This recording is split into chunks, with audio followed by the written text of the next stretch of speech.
Mon nom, c'est Julie Sénéchal. Je suis massothérapeute ici aux soins palliatifs depuis quelques années.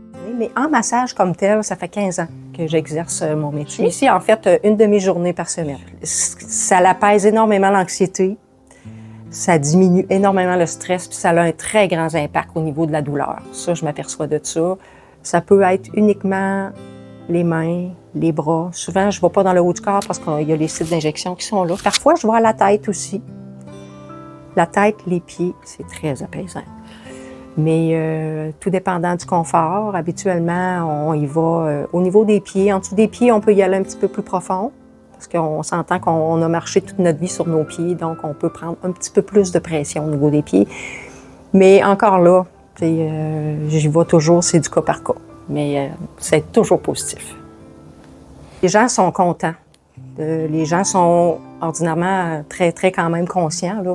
Fait qu'en offrant le massage, déjà là, en offrant le massage, il y a des réactions de bonheur. Les gens sont contents parce que souvent, en fin de vie, il y a des changements qui sont parfois corporels. Il y a des grands stress psychologiques, il y a beaucoup d'anxiété. Ça, on sent ça au niveau quand on rentre dans les chambres, les familles, tout ça. Puis je trouve qu'on a un beau rôle. On a un rôle de venir apaiser tout ça.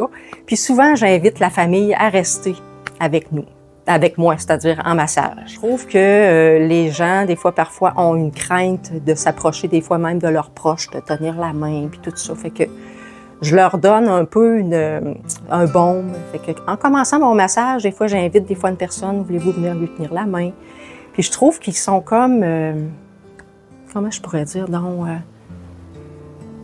ça les réconcilie. Je trouve que ce moment-là de fin de vie est comme une seconde chance de remettre les choses en équilibre. Puis je vois des choses hyper fantastiques.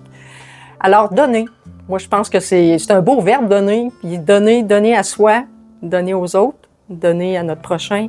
C'est important de donner à la Fondation parce qu'on fait partie de la communauté puis on va tous avoir besoin de soins.